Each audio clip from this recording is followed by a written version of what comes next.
Boa tarde, ouvintes. Mais um programa do Radar Jurídico. Hoje traremos um tema importantíssimo: abuso financeiro infantil.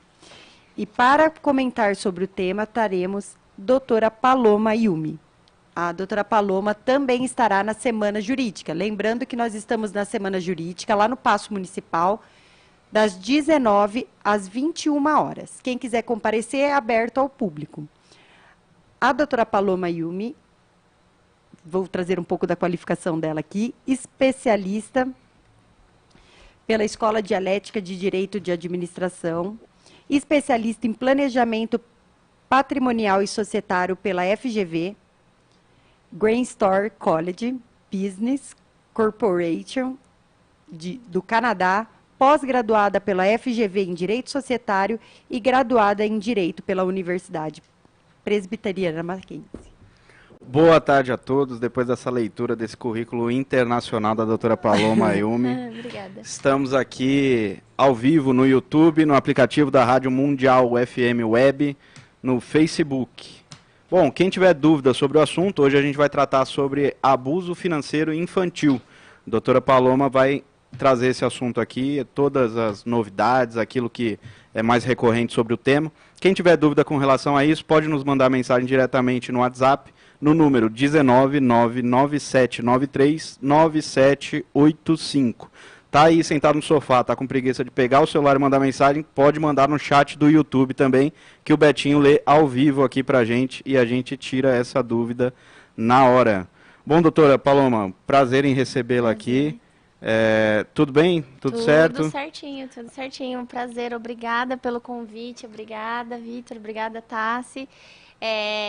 Acho que é de extrema relevância trazer um tema que há anos existe, sempre pôde, e as pessoas não sabem do quanto tem sido usado para o lado ruim, né? Que é esse abuso financeiro. É um tema que ele, como a doutora disse, ele acontece há muito tempo, mas, como tudo, ele vai ganhando uma proporção maior, uma visão diferente, conforme o tempo vai passando, né? Então, a gente teve casos recentes aí na mídia sobre esse assunto, e aí o tema vai ganhando, de fato, a relevância que ele merece. Sim. É isso aí. Agora, doutora, pode ambientar a gente aqui o que é o abuso financeiro infantil, por favor? O abuso é um tema muito sensível, porque trata de crianças que tiveram a utilização do seu CPF de forma indevida pelos seus responsáveis legais. Então, pai, mãe, tutor, o que seja. Então, assim, essas crianças tiveram a sua infância violada com o seu CPF utilizado de todas as formas, né? Então, atualmente é possível atualmente sempre pode, né? Desde do Código Civil, a gente pode abrir empresas em nome de pessoas menores. Então, não importa se acabou de nascer ou atualmente quem nasce já tem CPF, então é um CPF limpo. Eu posso abrir uma empresa, eu posso colocar bens nessa empresa, posso colocar casa, carro, posso colocar tantos ativos, eu posso fazer o que eu quiser com esse CPF, né, que é o CPF do meu filho menor. Então, posso adquirir crediário, eu posso comprar um carro, eu posso comprar uma moto, eu posso fazer o que eu quiser com esse CPF. E aí o que tem acontecido às vezes por atos ilícitos, com dolo ou não, os responsáveis não têm utilizado de maneira sábia, né?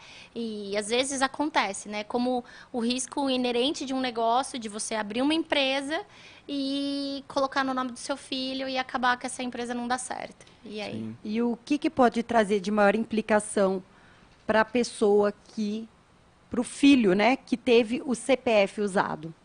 O que pode gerar? Negativo nome? Como que é a reinserção dele no mercado? O nome em si, né, assim, você fica sujo no mercado, né? Então, mas ninguém consulta. Sim, consulta, né? Seu nome fica SPC Serasa, as certidões saem. Então, assim, para todos os atos da vida civil. Então, você vai ser contratado, vai ser contratado como CLT, o seu empregador vai consultar o seu nome. E aí vai ver que você tem problemas, apontamentos. Você vai comprar uma casa, você vai participar de um financiamento e até de algo muito mais simples que nem casar. Né? Até o regime do seu casamento vai ser influenciado porque o seu marido não vai querer ser contaminado por dívidas, né? Então, em todos os atos. É tudo, porque tudo. o que eu percebo, Paloma, é que os pais que utilizam o CPF dos filhos, geralmente é porque necessitam desse CPF porque o deles já está negativado. Sim. É muito difícil hoje usar esse CPF pro bem. Né? Até é utilizado muito, né? Que eu lido bastante com a parte de planejamento sucessório. Então, os pais, até para fins de planejamento sucessório, uma vez que no estado de São Paulo tem sido a alíquota mais baixa de TCMD, então compensa, assim, abrir uma holding, já coloca os filhos como sócios, já faz a doação, já faz o pagamento do ITCMD. Então, é comum, né, para planejamento sucessório fazer a abertura para esses casos em que é deixados bens, né? Agora, na maioria dos casos, não são deixados bens e as pessoas abrem mesmo as empresas com esse intuito. Com o intuito de como se a criança fosse o laranja. Exatamente, como se a criança fosse o laranja, então uma oportunidade nova, né? Vamos colocar mais um CPF limpinho e de novo, tentar a vida no mercado. E, Paloma, eu que te acompanho há muito tempo, né? Nós somos amigas de faculdade, dividimos o mesmo escritório, fizemos estágio juntas. Sim. E você tem uma história muito parecida de vida, né, Paloma? Sim.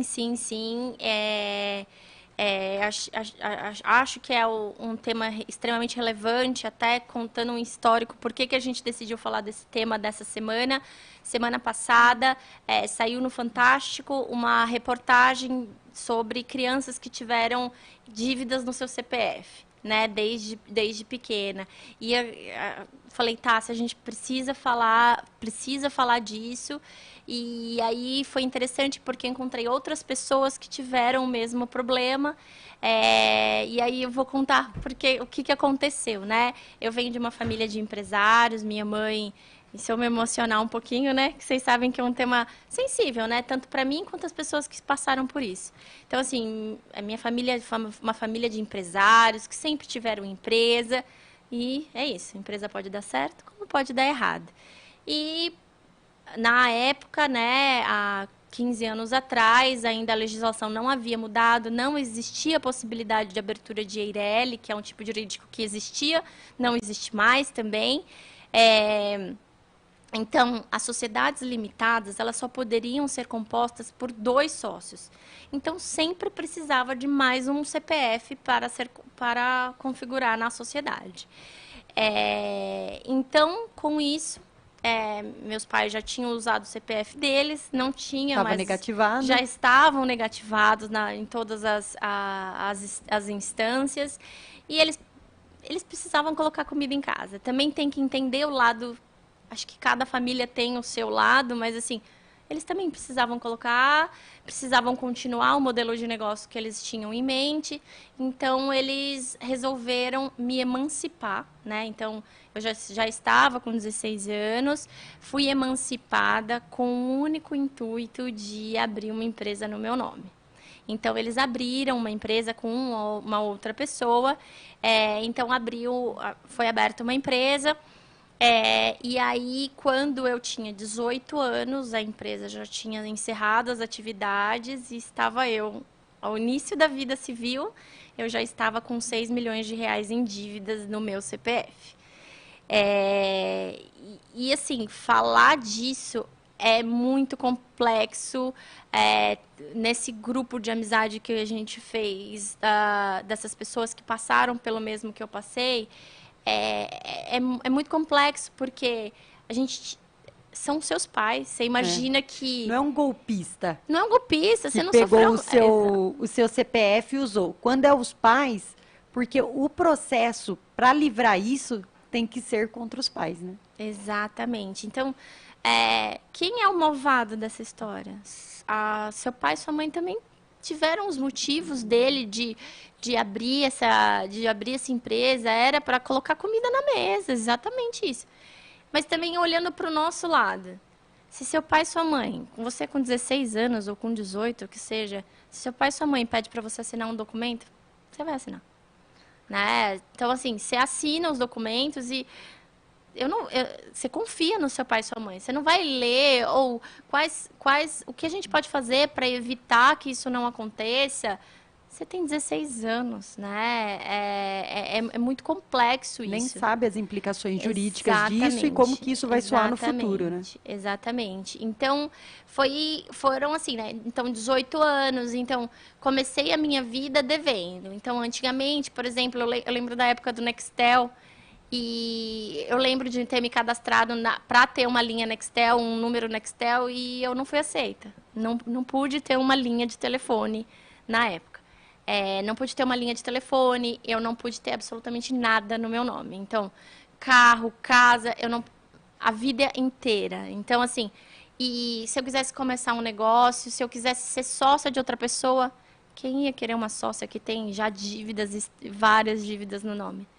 Exatamente. E eu me lembro muito bem, Paloma, que você tinha até dificuldades, porque como você escolheu o direito, e estagiar em escritórios de direito faziam toda uma pesquisa da nossa vida. Sim. Nos escritórios em São Paulo. E muitas vezes você teve problemas quando ia para entrevista e o seu nome estava negativado, né? Sim, sim. Cheguei a fazer entrevista em empresas famosas também. E a gente recebia, o seu CPF foi consultado logo após a entrevista. Então, essa questão do CPF, ainda há boatos que falam, vão proibir, vão tomar o passaporte. Nunca aconteceu comigo. Mas, assim, a questão foi tomando uma proporção, assim, trava todos os atos da vida civil num geral, né? E aí foi quando eu até estava conversando, né? Cheguei numa certa idade em que eu conheci meu atual marido. Ele exigiu, né, que a gente tomasse uma atitude. E 15 anos se passaram. Eu tinha medo, né? A Tassi me conhece desde os meus 18. E a Tassi sempre, vamos seguir em frente, vamos resolver esses problemas, você sofre com isso. Mas eu tinha medo. Medo, né? E aí, medo do quê, Paloma? Medo, né? Porque a gente entende esse medo porque a grande complexidade é que ela tinha que entrar com uma ação judicial contra o pai e a mãe dela. Exato. E ela tinha medo de como eles iriam receber isso. Sim. Né? E esse medo de ser rejeitada. Exato. Medo de ser rejeitada, eu tinha medo do que poderia sair de lá. Então, é o que eu recomendo a todos. Eu falo, não tenham medo, né? Não tenham medo.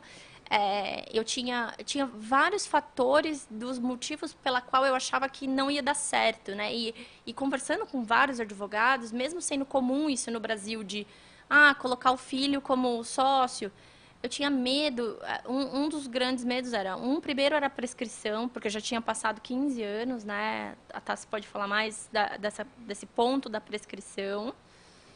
Porque, vamos lá, quando o pai está sobre o poder familiar nosso, não corre a prescrição. Então, até os 18 anos, tá? Qualquer ação que eu tiver que entrar contra o meu pai, não corre a prescrição nesse período, né? Está lá no Código Civil. E depois que passa esse período que você atinge os 18 anos, ou você é emancipado, daí tem que ser do prejuízo. Sim. Porque se o meu pai usa meu CPF e faz milhões, né? Que nem muitos pais abrem empresa, que nem a gente viu da Larissa Manoela, que a briga deles não era para dividir dívidas. A briga deles era para dividir milhões, não é que no seu caso, né, Paloma? Mas era para dividir milhões. Mas quando tem essa dívida, você consegue que comece a correr o prazo prescricional do dano, do evento que trouxe esse fato danoso. E é muito interessante esse processo da Paloma, que eu conduzi, né, Paloma? Sim, sim. Fizemos esse processo contra os pais dela e conseguimos excluir o nome da Paloma de todas as empresas. Exatamente. Foi fazendo o efeito cascata. Exatamente. Mas até hoje, né, Paloma? E aí, assim, tinha a questão da prescrição, que era um dos meus medos, de, mas passou 15 anos, eles vão, o que eles vão, eles vão dar que o processo não pode continuar porque já está prescrito o direito de ter entrado contra os seus pais. O outro medo que eu tinha era a questão da emancipação. Todo mundo que eu conversava, os advogados na época, me falavam, mas você já era emancipada, então, por ser emancipada, eu já era capaz para todos os atos da vida civil. Então, eu ficava, então se eu já era capaz, então eu assinei que eu teria essas dívidas e aí eu tenho que sentar com isso e morrer com isso, né? E aí até tem um dos casos que eu assinei como avalista de um banco que me emprestou R$ 1 milhão quase, com 16 anos. Eu não tinha nem declaração de imposto de renda para mostrar para o banco, para dar algo em garantia, eu não tinha. Mas o banco mesmo assim emprestou. Então, assim, ser capaz para todos os atos da vida civil com 16 anos, é muito difícil você falar que uma pessoa de 16 anos tem capacidade para assinar contratos milionários. Exato, até porque essa emancipação ela é complexa e depende para que ela é utilizada, porque hoje o absolutamente incapaz, que não faz nenhum ato civil, sem a representação dos pais, é abaixo de 16. Sim. Dos 16 aos 18, ele é considerado relativamente incapaz. Ele não pode fazer nenhum ato se ele não for assistido pelo pai ou pelo tutor. E, antigamente, que falavam de interdição, que hoje nós chamamos de curatela, porque é um termo muito pejorativo, então, uma pessoa com alguma deficiência, que seja mental, parcial, ele é considerado pelo Código Civil hoje como relativamente incapaz, que é o mesmo de uma pessoa dos 16 aos 18. Então, sim, veja, qual é o discernimento que teria de atos negociais? Né? A gente faz consultoria, Paloma é advogada societária, pessoas, empresários te procuram diariamente para perguntar das implicações da empresa. Sim, e quando que uma pessoa de 16 anos teria discernimento algum dos riscos, do que poderia dar certo, do que poderia dar errado? Jamais.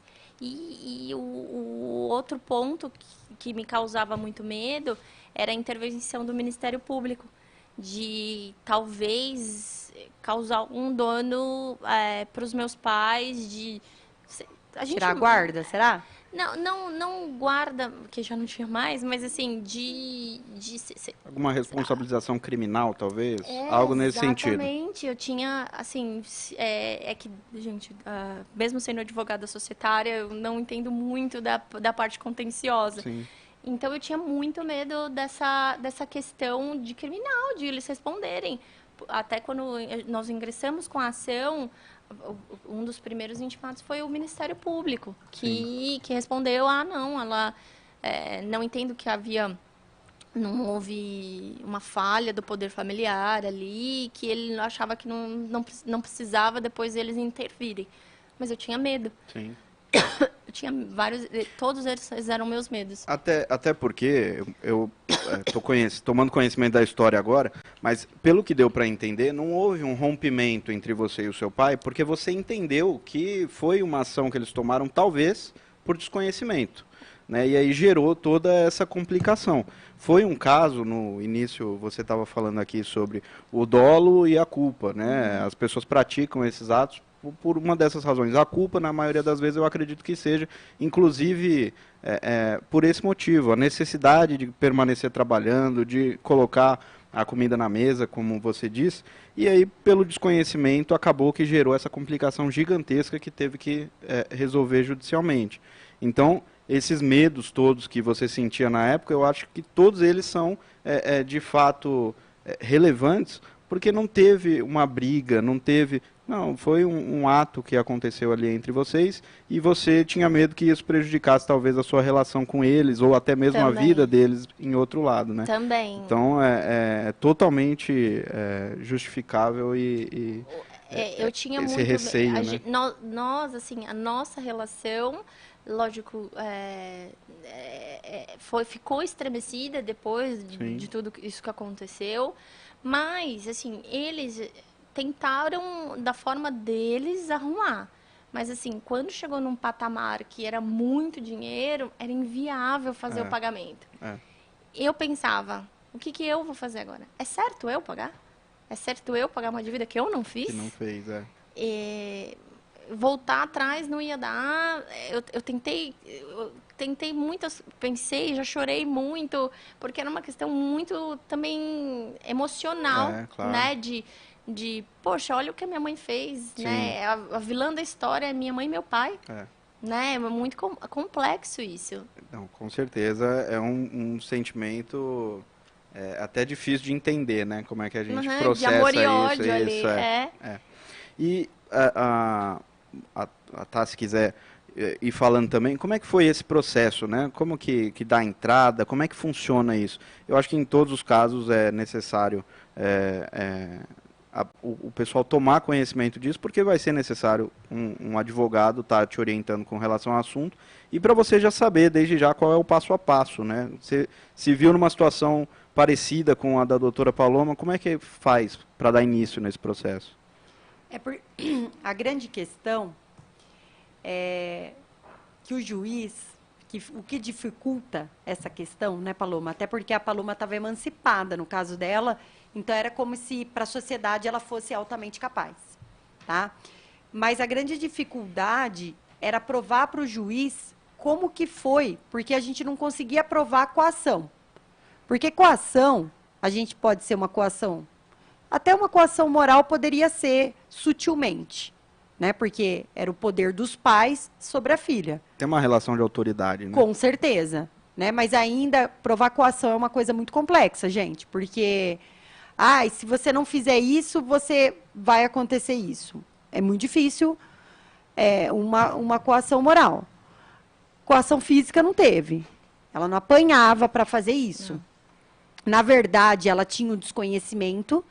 E quando você consegue provar que o CNPJ dos pais dela já estavam negativados, eles já tinham problemas jurídicos e que, quando eles assumem o CPF da Paloma para exercer a mesma atividade.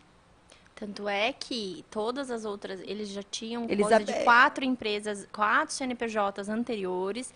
E aí que foi uma salada, porque foi considerado grupo econômico entre todas as empresas. Então, até dívidas que já além do meu CNPJ, somaram com as dívidas do CNPJ deles, porque foi considerado grupo econômico. Então, tudo ficou no mesmo balaio. Exato, porque o que eles fizeram? Eles tinham uma empresa, os dois, né, de um ramo. Aí, quando começou a dar errado, abriram outra empresa, os dois, ainda enquanto tinha, no mesmo ramo. Uhum. E quando não deu mais para abrir, o que eles fizeram? Eles pegaram o nome da Paloma e colocaram nessa empresa. Só que os pais dela mantinham o mesmo local, o mesmo ramo, os mesmos empregados, sim. Né, Paloma? E a justiça entendeu, então, que todas essas empresas eram dos mesmos donos e era grupo econômico. Então, não importa que a Paloma entrou lá no final. As dívidas dessa primeira empresa recaiu sobre ela. E quando fizemos o processo, a gente tinha que mostrar esse efeito cascata e, com as provas dos autos, ficava muito claro que o CPF dela veio para salvar o negócio e eles poderem fazer outros negócios. Tanto que a Paloma, ela é emancipada num mês, né? Sim, sim. No outro mês, ela entra na empresa e ela não, quando ela foi emancipada, ela não casa. Ela não foi emancipada para casar. Sim. Quando ela foi emancipada, ela não abre alguma coisa saudável de outro ramo. Não. Você consegue provar que ela veio para salvar a empresa dos pais, né? E toda essa celeuma que fica em volta dela e dessa questão familiar. Então, no processo a gente consegue provar isso, o juiz reconhece isso, né, Paloma? Foi assim, um alívio que, além de ter mudado toda a minha situação jurídica, mudou também a questão emocional, Sim. né? Mudou a relação com que eu via meus pais, mudou absolutamente tudo. Eu consegui entender o lado deles, Sim. mas a inércia de eles também não fazerem nada. Eu também, assim, queria que eles ganhassem. Na verdade, eu queria que eles ganhassem na loteria e Sim. pagassem tudo, mas isso não iria acontecer. É muito difícil, né? É mais fácil entrar no judiciário mesmo. E a Exatamente. grande dificuldade que eu e a Paloma ficamos pensando, e até um outro advogado que auxiliou a gente, né? Nós ficamos pensando o seguinte: se nós fôssemos para a audiência de conciliação e lá estivessem os pais da Paloma, porque hoje na audiência de conciliação você pode fazer qualquer tipo de transação, e eles falassem assim: não, Paloma, realmente houve fraude e nós vamos te excluir. Nós ficamos com medo do que o juiz iria entender se nós estávamos na justiça, usando a justiça Exatamente. para fraudar os regularizar devedores. essa situação, né? Uma Exato. fraude contra credores, exatamente. Porque assim, eles tirariam a Paloma. Sim. Só que nós ficamos super... Se a gente fizer um acordo desse, o juiz vai falar: bom, vocês estão vindo aqui para endossar crime, para tirar ela do polo. Então, teve toda essa cautela. Não fizemos acordo e buscamos a sentença. Exatamente. E isso, não sei se foi o caso, mas é um processo multidisciplinar, que ele acontece em várias áreas, né? Porque as dívidas, elas vêm de áreas diferentes. Então, pode ter uma execução de título extrajudicial ou judicial, que vai no cível. Dívida de trabalho, já que a empresa mantinha a Vários mesma atividade, funcionários. no mesmo funcionário, que corre pela Justiça do Trabalho. Dívida fiscal de tributos que, porventura, não fossem pagos. Nesse processo discutiu tudo isso ou foi especificamente só sobre essa situação A gente discutiu da exclusão? o societário, né, Paloma? Porque se a gente resolvesse o ponto central, que era o ingresso, o meu ingresso na sociedade. Entendi. Esse foi o ponto principal. Porque se a gente resolvesse o ingresso, estaríamos resolvendo todos os outros. Entendi. Então, até a ação era a desconsideração do meu ingresso. Entendi. Então, com a Desconsideração da personalidade. desse meu ingresso, a gente resolveria em tese, né, que até Ainda tem processos, né? até um ponto que foi a sentença, né? Aí muitas pessoas, mas então com essa sentença tá tudo certo no seu nome, nossa, tá tudo resolvido. É isso. Não está tudo resolvido. As pessoas perguntam, mas resolve tudo? Não resolve tudo. Os efeitos da sentença, eles foram ex tunc, né? Eles voltaram, a sentença, ela aconteceu de forma que apaga-se tudo que aconteceu na relação, né? Entendi. Então, assim, até o contrato social que ele estava registrado na junta comercial, ele não, se você procurar hoje, não está mais lá. Excluiu o nome dela. Foi excluído, então, no final, há um final feliz, a sentença foi favorável, então, eu estou excluída do quadro societário, na Receita Federal, na junta comercial. Estou excluída, ótimo. A gente chegou a pedir também que o próprio juiz oficiasse os outros casos, né? Que eu tinha vários outros processos que eu constava, mas ele... a Tassi pode explicar melhor, mas assim, não aconteceu isso na sentença. Nós tivemos que ingressar em cada uma das ações, apresentando a sentença favorável. E o trabalhista, ele é complexo, né? Betinho, nós temos perguntas. Uma boa tarde a todos. O João Vitor, ele falou que hoje ele está vivendo uma situação dessa. Que interessante. E ele recebeu o link, né, de um amigo dele, ele é de São José dos Campos. Ele falou que estava lá, mandaram o link para amigo. Assiste. Acompanha esse programa. Estão falando né? de você, né?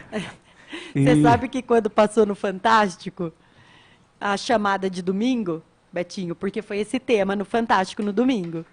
E eu estava sentada no sofá, daí eu falei pro meu marido: ó a Paloma ali, ó o caso da Paloma no Fantástico. Exatamente. E ele fala que hoje ele tem 23 anos, né? Vive uma situação dessa com os pais emanciparam ele também numa época lá, ele e o irmão dele, ele comenta aqui, e hoje ele, ele até brinca aqui, falando, não cheguei a ser igual ao da doutora, o valor, mas ele falou assim que o prejuízo maior para ele hoje é psicológico.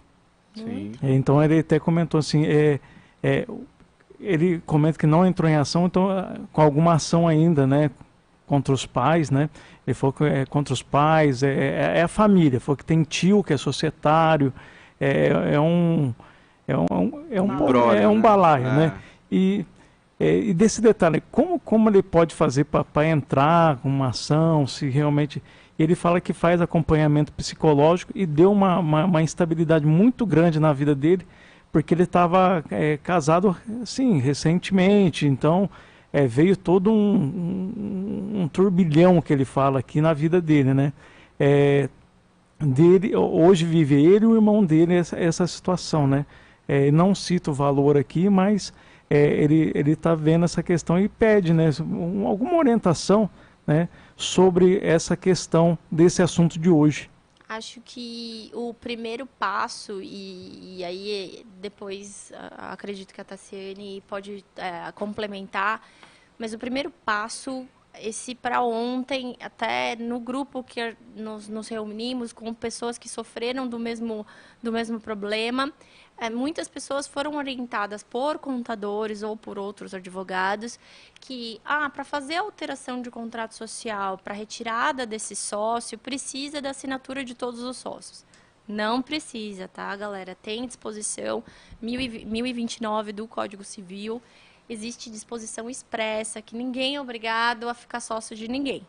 Então, a partir do momento, eu quero sair, não precisa de ninguém dar aval para você sair da sociedade. Então, para ontem, o que você puder fazer saia da sociedade. Então, faça um documento que é saída unilateral, registre esse documento na junta comercial e a partir... Por que tem que ser para ontem? Porque, não vai mudar nada, já tem milhões de processos, meu nome já está se negativado. Não. Muda sim, porque a partir desse momento que você registrou, né, deu conhecimento a terceiros da sua saída da sociedade, a partir dali cessa as obrigações e os direitos perante a sociedade. Lógico, tem que ainda responder muitas coisas, sim, tem, mas não vão acontecer novas coisas sobre sua gestão enquanto você ainda era sócio. Então, esse é o passo 1, saia da sociedade, dá para sair. Mas eu era menor de idade, foi meu pai e minha mãe. Não precisa judicial, né? Não precisa de forma judicial, tudo isso de forma administrativa perante a junta comercial. Mas eu, por exemplo, eu ainda sou menor, né? Nesses casos ainda vai precisar do pai e a mãe assinando, mas se você não for menor mais e quer sair da sociedade, já pode sair. E as questões, acredito, psicológicas, né? Se provar que ele foi utilizado, o CPF dele, como laranja, e que isso trouxe um grande prejuízo para ele tem sim direito a ressarcimentos, não só do dano material, que se ele já perdeu o dinheiro que penhorou na conta dele, mas ele tem sim direito a danos morais, tá? Decorrente desse caso. E assim, eu achei muito interessante quando falou, Betinho, que quando ele casou, aí veio esse turbilhão. Por quê? Sinceramente, o amor, ele é importante, ele aflora, né? Nós sabemos disso. Mas quem em sã consciência quer casar com alguém cheio de dívidas e poder imaginar que o seu patrimônio pode ser arrolado? Ele comenta aqui que a questão de emancipação, eu não entendo muito da área, mas foi um caso porque eles foram morar fora, ele cita que são gêmeos, então eles têm a mesma idade, né? Eles iam morar fora até com parentes, né, em outro país, eles eram esportistas também aqui, então não sei se eles iam competir, né? Se você quiser complementar também, né? Eu pedi autorização, se podia falar o nome, né? E achei interessante. Então ele falou que esse caso da emancipação deles foi isso, né? Então, mas acabaram Depois utilizando e aí ele cita, né, que foi muito horrível, né, começou a receber oficial de justiça na casa dele, a esposa não entendendo e virou o que ele está passando hoje, né? Então as questões psicológicas é engraçado que quando eu conheci meu marido, eu contei essa história para meu marido e meu marido, para ele era tão simples, mas por que você ainda não entrou? Qual é o seu problema que você... E aí ninguém entendia que de 99% do porquê eu não entrei ainda, não era nem a questão jurídica, era porque tinha questão emocional. O quanto eu sofri com tudo aquilo, né? Eu lembro de eu estar evoluindo muito bem no escritório de advocacia que eu trabalhava e no escritório de advocacia, quando você evolui muito bem, você é convidado a ser sócio da sociedade. Eu podia ser sócia? Não podia, né? Então, me travou aí também. Eu casei e tive que casar com um regime de separação total de bens, para justamente não afetar o meu cônjuge, né? Então, em todas as searas, eu tive danos em todas as searas da minha vida. Todas as searas. Então, eu sempre que tive que confiar numa amiga para me emprestar uma conta bancária, para me emprestar um cheque, para me emprestar um cartão de crédito. Eu falo que tem pais, né? Eu trabalho com planejamento sucessório e pais que doam milhões, doam casas, dão pelo menos um carro quando faz 18 anos. Eu ganhei 6 milhões de reais em dívidas com 18 anos. Até quando a gente foi fazer, as dívidas já estavam em 31 milhões de reais. Foram isso que eu herdei, né? Que dão dívidas. Então, super entendo, né, esse lado emocional das pessoas eu não entrei por conta disso, né? No meu caso, não teve nenhum abuso psicológico e foi mesmo essa história de eles precisavam dar continuidade ao negócio que eles tinham. Eu entendo o lado deles também, então por isso que não houve briga entre nós, assim. Mas... Tá, e agora? Como é que a gente resolve? Como é que segue, né, daqui para frente? E essa questão do casamento é interessante porque a doutora Tassiane falou, a doutora Paloma falou, o João comentou agora a questão dele. A dívida, ela não só afeta as penhoras que vão vir por conta dessa dívida, ela afeta também a conta do cônjuge. Então não é só responder pela... todo dinheiro de salário que entra, 50% vai para o pagamento dessa dívida. Né, além de todo o patrimônio que vocês construíram juntos, né, então é interessante que o João, finalizando aqui a participação dele, converse inicialmente, eu acredito que seja isso, conversar com o tio, com o pai, com a mãe, com o padrinho, com todo mundo que botou ele e o irmão dele nesse rolo aí, explique que é uma situação desconfortável, que você está tendo prejuízo com relação a isso e tente uma solução junto com eles. E aí, posteriormente, buscar um advogado que conduza esse processo judicial em conciliação ali com um acompanhamento psicológico, talvez, e até mesmo uma conversa mais assídua ali com seus familiares, né? E eu acho interessante que agora conversando sobre isso, eu até lembrei que teve uma época que quando o patrão contratava um empregado e não registrava e adquiria uma dívida muito grande com ele, ele colocava eles de laranja também no contrato social. Ou não queria registrar na CLT, falava, mas eu vou te dar 1% da minha empresa. Exato. E eu não posso falar nomes aqui, mas eu tenho empresas grandes que eu advoguei e a empresa quebrou. E esses empregados que não eram sócios de fato, eles também foram arrolados nessas dívidas. Eu lembro, assim, até para a montagem do meu processo, eu procurei jurisprudência de outras pessoas. Né? Pessoal, eu procurei muito. Procurei muito porque era o meu caso, eu queria ajudar, e a gente achou uma jurisprudência de outra família que aconteceu a mesma coisa. Então, assim, e quando saiu a reportagem no Fantástico, até a protagonista da reportagem, ela falou, Nossa, já tem quase 50 pessoas que me mandaram mensagem por terem sofrido a mesma coisa. Não, que seja não abrir empresa, mas eu vi uma história de uma menina no grupo que, minha mãe comprou um carro no meu nome quando eu ainda era menor, nunca pagou o carro, nunca tomou muitas multas e até hoje eu não consigo transferir o carro, eu não consigo fazer nada, já está com 18 anos, não consigo porque o carro, eu nem sei onde está o carro. E eu falo, caracas, então esse é um abuso financeiro e as pessoas não falam, né? Muitas pessoas não sabem sobre isso. Eu estava contando que eu ia participar do programa e aí as pessoas falam, nossa, mas eu não sabia que menor de idade menor pode abrir empresa, eu não sabia disso. Falei, pode, qualquer idade pode abrir empresa, né? Até os 16 anos, só precisa da assinatura do pai e da mãe.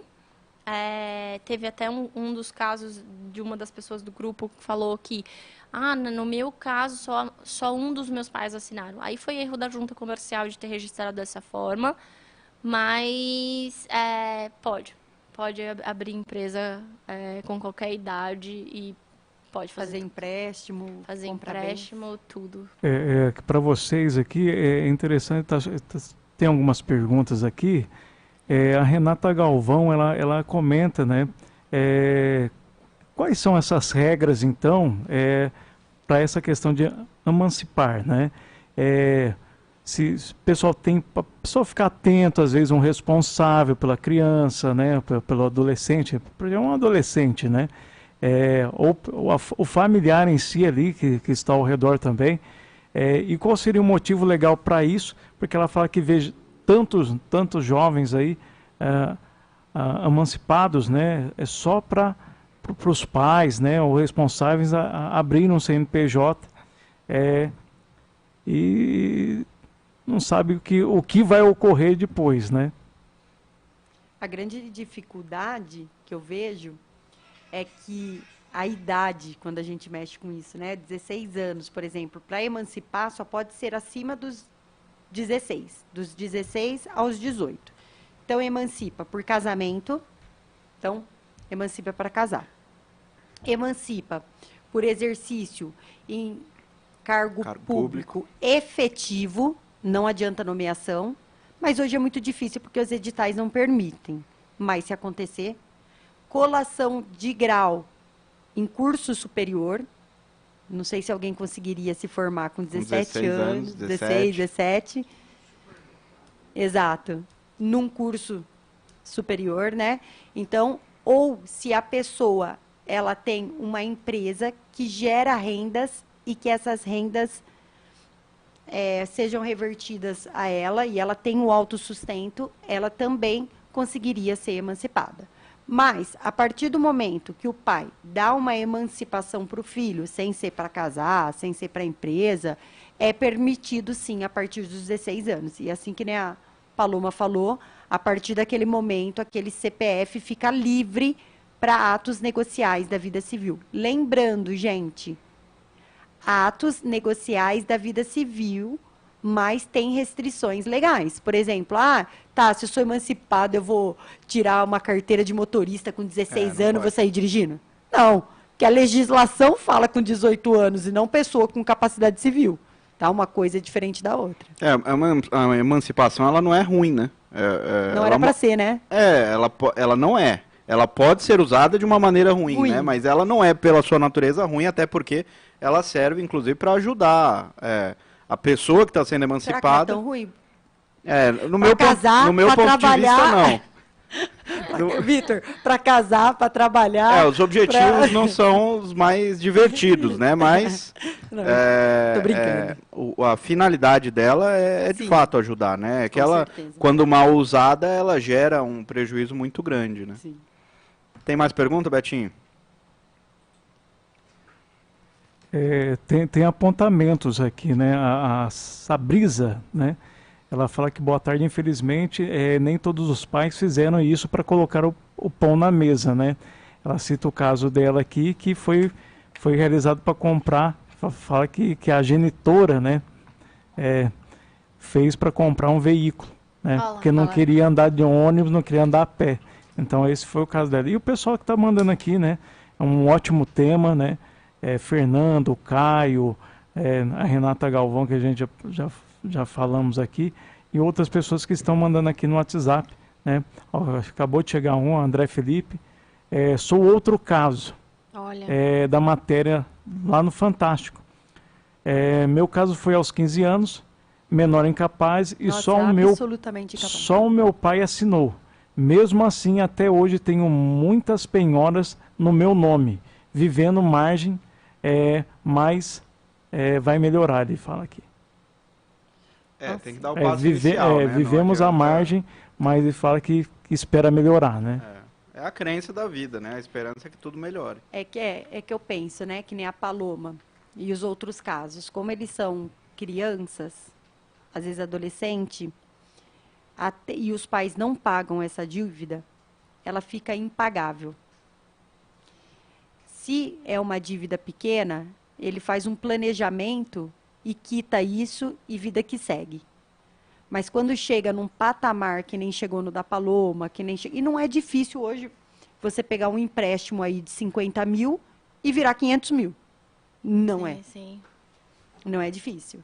Então, quando você não consegue chegar até o patamar da quitação, e aí você vive à margem mesmo. A moça que apareceu no Fantástico, ela quitou, né? Ela quitou, mas assim, muitas pessoas acabam indo morar fora do país porque não conseguem resolver. Não conseguem resolver tudo que for fazer aqui no Brasil, vão consultar, existe o CPF, acabam indo morar fora do país porque não consegue ter vida normal. A menina do Fantástico, ela trabalha numa empresa que faz essa proteção de dados, pelo que eu entendi. E no trabalho dela, mesmo sendo nos Estados Unidos, surgiu um apontamento por conta dessas dívidas e ela teve que se explicar. Né? É muito chato, gente, muito chato. Mas ela acabou pagando no final. Explicar como, né? Exatamente. E ela tem uma irmã gêmea e parece que a irmã gêmea não conseguiu resolver. Também, uma gêmea e não conseguiu resolver. É complexo, assim, muito triste esse tema. Né? Porque as pessoas ficam Eu lembro que a Paloma, toda vez que ela me conta... Gente, eu sou bem fria, né, Paloma? Assim, Sim. O que é certo, o que é sim, e o que não é. Sim. Né? Até atendimento com cliente, às vezes fala, nossa, Tati, como você está ríspida. Não. Eu gosto de falar qual é o risco e a pessoa escolhe. E toda vez que trazia esse problema, às vezes quando a gente ia sair, tinha que pegar coisa no meu cartão, né, Paloma? Uhum. E depois ela me dava o dinheiro e tudo, porque sempre esse nome com dificuldades, e eu sempre falava assim, mas eu não entendo, por que ainda não entrou com essa ação? Tem eu que faço. Nós que somos advogados, temos muitos amigos advogados que fazem tudo pra gente, né? Tem o conhecimento, tá? E tinha essa dificuldade emocional. Por isso que eu falo, se você está nessa situação, é perfeitamente compreensível a dificuldade de dar esse primeiro passo. Por quê? Se a gente usar o exemplo da Paloma, que é uma pessoa que trabalha com societário, exatamente, advogada, capacitada, com informação de todos os amigos, com capacidade jurídica. Sim. Entrando na mente dela, e mesmo assim ela não conseguia atravessar, então uma pessoa que não tem a capacidade jurídica de saber que isso pode resolver, ou às vezes ele sabe que quer resolver, só que a forma de resolver é dolorosa, é um processo contra os pais. E ele às vezes não está a fim de enfrentar esse rio. Então, a gente solidariza, né? Sim, as pessoas precisam tomar coragem. Eu acho que coragem... eu vejo muitas pessoas... eu tenho medo, E aí é uma coisa que ficou na minha mente. Meu marido falou assim, tá, se a gente entrar, o que pode acontecer de errado? Né? Não tinha, assim, muitas coisas que podiam acontecer de errado. Tinha o medo, que eu tinha medo de considerar um conluio entre Por isso que a gente não com fez fraude, acordo, né? com fraude contra credores, porque poderia imaginar que eu combinei com meu pai e com a minha mãe para a gente poder fazer todos esses empréstimos e que a gente se beneficiou de tudo isso. Não, não aconteceu, né? Eu tinha muito medo de acontecer um conluio entre meus pais, mas graças a Deus não aconteceu. Então, ter esse precedente foi incrível, incrível, incrível. Até eu, no grupo que fizemos, essas 50 pessoas que tiveram, eu compartilhei a minha decisão, porque é uma jurisprudência. É um caso favorável então, pessoas que estejam nos escutando, existe um caso favorável, né? Existe uma luz no fim do túnel para isso que aconteceu com vocês. Eu acho que a chave de tudo, desse assunto e de outros assuntos, ela está sempre pautada no conhecimento. O ser humano, ele está sempre, desde do início da sua história, ele tem medo daquilo que ele não conhece. Quanto mais você vai identificando que tem um problema, se conscientizando sobre esse problema, estudando sobre isso, perguntando, escutando, até o aprendizado ele chega de todos os lados, né? Num programa de rádio, numa palestra que você vá, num livro que você lê. Quanto mais você está se informando, eu acho que você vai tomando a consciência de em qual lugar você está ocupando ali dentro daquele seu problema, e a solução ela vai ficando cada vez mais clara, né? Então eu acredito que quem está vivendo por isso, cada pessoa que mandou mensagem, que relatou o problema, conversa, vai numa consulta com um advogado, manda esse vídeo aqui, vai ficar gravado no YouTube, para quem estiver passando por uma situação parecida, né? Mas se informem. O medo, essa angústia, a tendência é que vá desaparecendo enquanto o conhecimento vai sendo adquirido, né? Exatamente.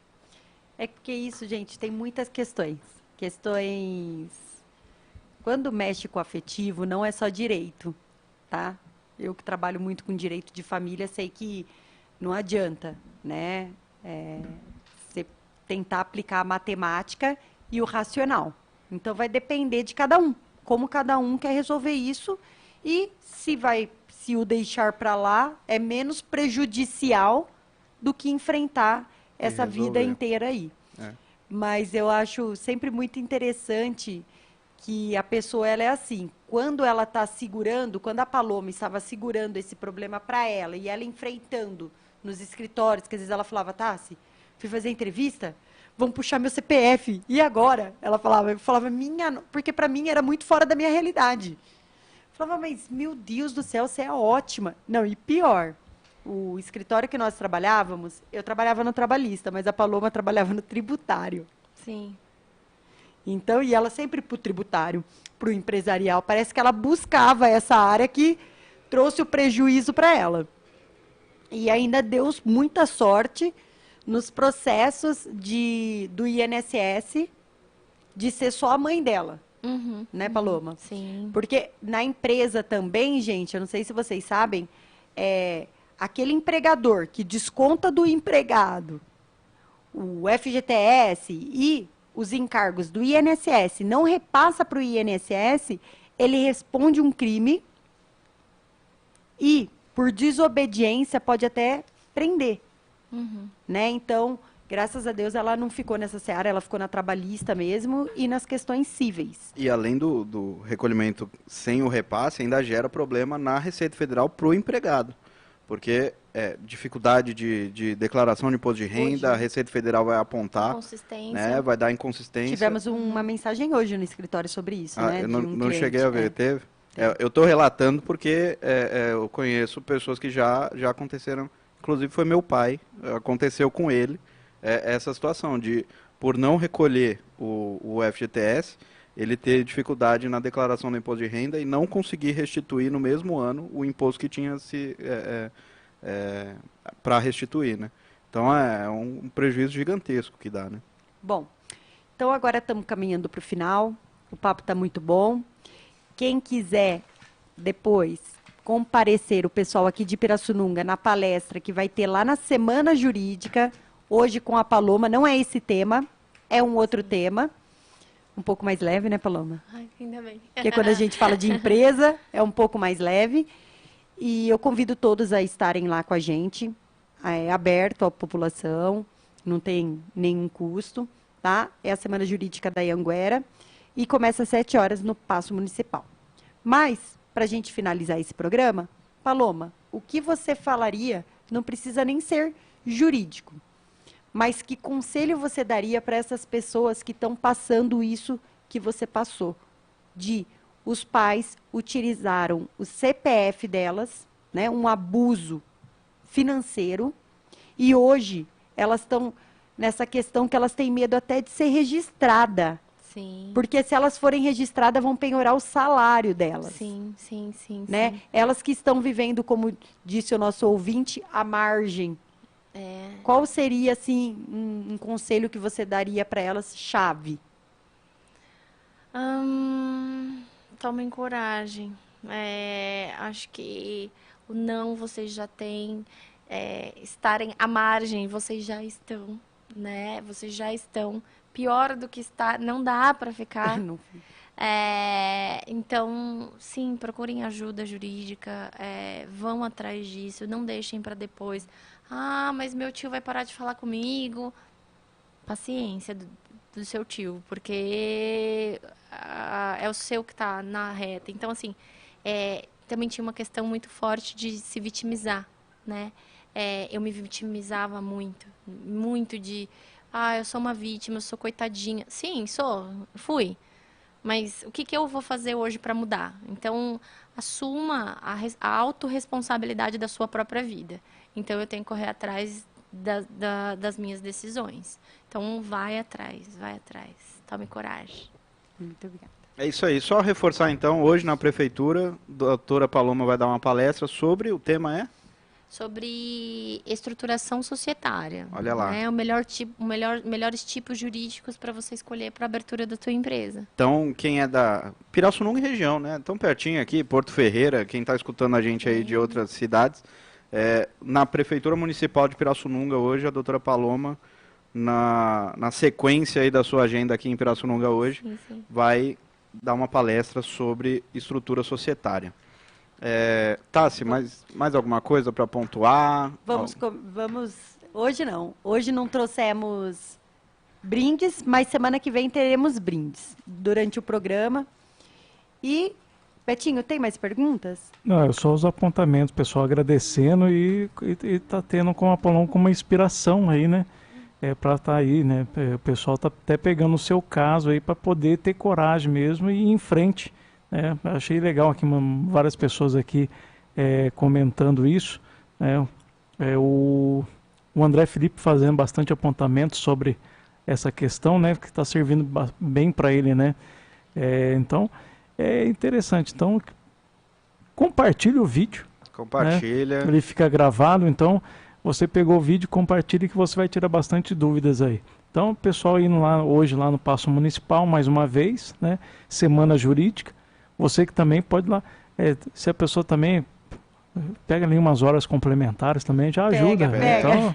Então corre lá hoje lá, não perca tempo não. Vai aprender a abrir empresa.